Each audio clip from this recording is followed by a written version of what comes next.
Today I wake up in the morning at around 9:15. My girlfriend turns to me and goes, "Babe, the Eagles just traded Sam Bradford." And for about 5 minutes I was thinking to myself, for what? Why? To who?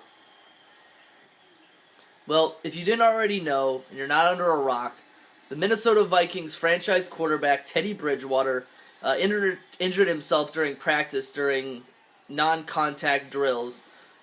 I think he tore his ACL, tore his meniscus, and separated bones in his leg. And he's out for the season.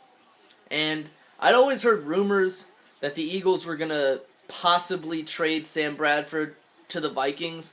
And I was like, dude, I don't want them to do that for anything less than a second-round draft pick. Anything less than that, and it doesn't make much sense to me, based off of how much we're paying Sam Bradford. But apparently Howie Roseman, used car salesman GM of the Philadelphia Eagles, worked his magic and was able to trade Sam Bradford to the dumbest organization, the Minnesota Vikings, for a first-round draft pick in 2017 next year, and in 2018, a fourth-rounder, or up to a second-rounder if the Minnesota Vikings either go to the NFC Championship game or the Super Bowl. Which is absolutely ridiculous. Because let's think about it for a second. The Minnesota Vikings have a franchise quarterback in Teddy Bridgewater, who we all believe will likely come back for the 2017 season.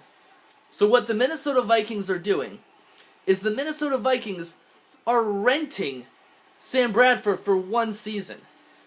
Because I'm going to be honest here, Sam Bradford will likely not be their starting quarterback in 2017.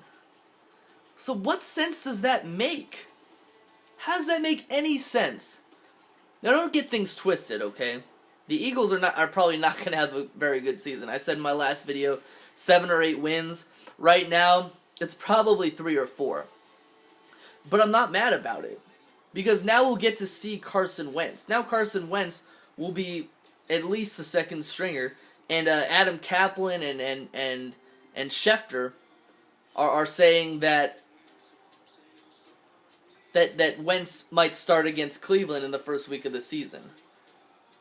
Now, I don't want to see Wentz embarrass himself if that comes down to it, because we're basically throwing him in after a rib injury where he didn't start during the preseason very much. Only playing like a half of football, and he injured his ribs. I want him to be healthy. I want him to be ready. I don't want him to embarrass himself against Cleveland. Now, if Chase Daniel plays against Cleveland, we're probably losing that game. With Wentz playing at least, the Eagles have a chance. But it doesn't really matter because they're just not going to get very many wins this year. I know that for a fact, and I'm not mad about it. I'm still excited to see their defense. I still think the defense is going to be amazing. It just is what it is. It's a rebuilding situation. Some of these fans, they need to understand that rebuilding is a part of the whole scheme. And I'm not worried to see it. I'm not upset to see it. It just is what it is. So, guess Carson Wentz will start when he's ready, or week 1. I hope I never get to see Chase Daniel start, because that guy's hot garbage. But that's all I got, guys. Watching some college football, and I hope you all have a very, very nice day. Peace.